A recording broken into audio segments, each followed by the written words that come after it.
Let me tell you a story. Once upon a time, in a faraway land, there was a woman who felt very deeply.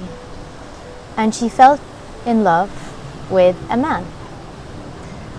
And this man broke her heart, and she swore that she would never allow herself to feel again.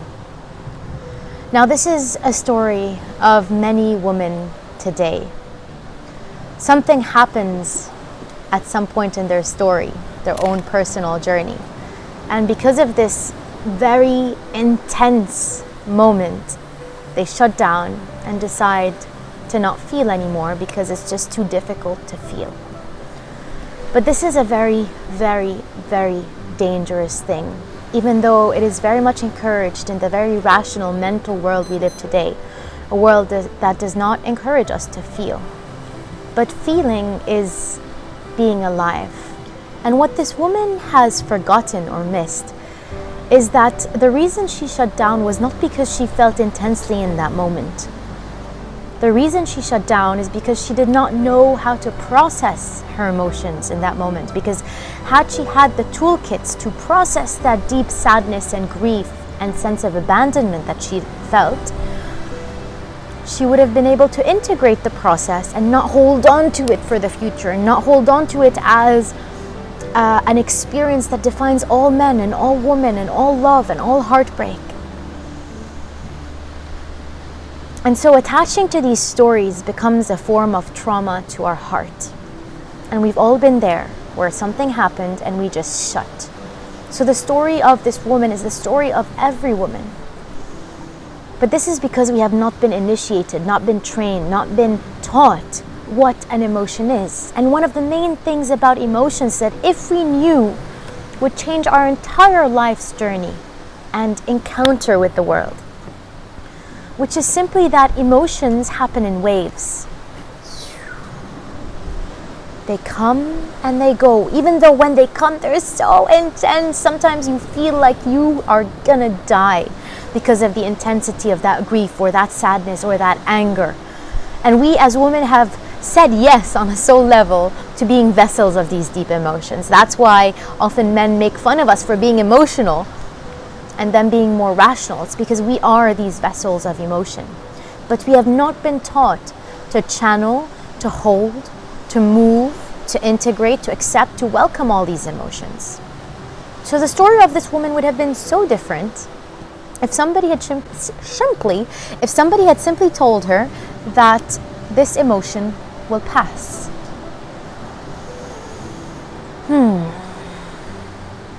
You've been there too, right? I know I've been there, where in the intensity of an emotion, whether it's sadness or anger or any of the wide spectrum of emotions, in those moments I think life is over.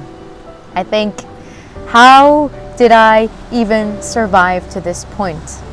Life is difficult.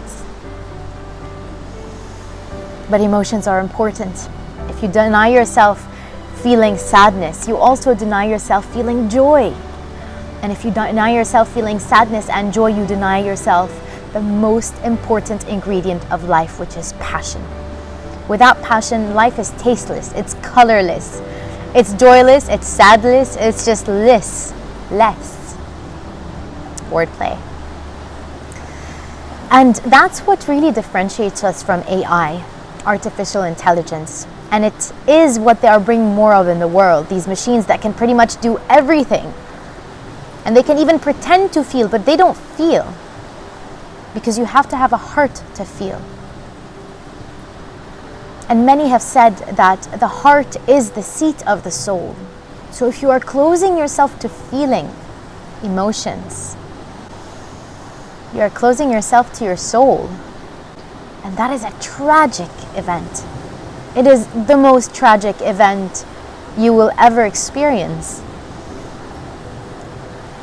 And you don't want to experience that, right? So it's time to start to learn how to process emotions, how to be with the emotion first and foremost, to welcome it, even sadness. I was just on a plane here yesterday, and I watched a French film, which I love French films. I just have this soft spot for French films. And I was crying and crying from the film, and just being in the flight, I usually feel this openness, my heart opens. And I was so deep in the emotions, like so deep. And in those moments, I feel nourished. Even in that sadness, I feel nourished. Because unlike that woman who closed her heart after the heartbreak, I dove so deep into that pain. And every time it shows up, I spiral deeper and deeper into it to understand why it's there, what it's telling me, what is the map it is guiding me on. What is the map it's guiding me on? And in that way, emotions are a map. They are the soul's map. So there is no way we can get through life in a soulful way and align with our soul and live the life we were meant to live with passion, as long as we do not open our heart to feeling. And that means some days waking up and there's a sadness and you don't know why, and that's fine. And that means some days being so joyful, you just receive more and more of that joy. Because as humans, as life, we cannot, I don't want to say we cannot decide, because you also get to choose what emotions you want to feel every day, but there is also a level of uncertainty, a level where we need to let go and just accept whatever emotions come our way, whatever emotions we are meant to flow through. And that's where you get to a point where you are not fully attaching to the emotion, you are riding the wave of the emotion. And sometimes the wave lasts an hour, sometimes a day, sometimes with grief and losing people you love, it might last weeks or maybe even a year. But knowing that the grief will pass is so important. And sometimes even knowing that the joy will pass, not getting so attached to it, which I know sometimes I do. I feel like I want everything to be joyful all the time. I really do. I want that. But life is more diverse. It's a spectrum, and it offers me so much of that joy, which is so core to my being. And sometimes it serves me sadness, especially before my moon. A lot of emotions come and a lot of insights. Because sometimes we have to dive into that sadness to receive the insights about why that pain is there in the first place. And holding space for both is one of the most important work we will ever do in our life. How about today we change that story of that lady who closed her heart after that heartbreak and swore to never experience anything ever again, nor love, nor hate, nor sadness, nor joy, and become the lady who spiraled into the depths of that grief, of that abandonment. And what happened in that story was that that man fell in love with that lady's best friend. And so it was abandonment, and it was betrayal, and it was sadness, and it was this woman in the ripe of her life, so ready for life to shower her. This is the story of someone I love. That's why it's making me teary-eyed. And it's someone who just closed their heart.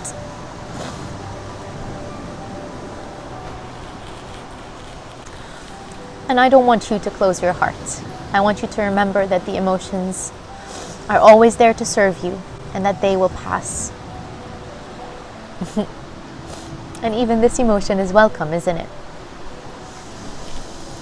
And one great way to welcome the emotions is to breathe into them. So let's do that.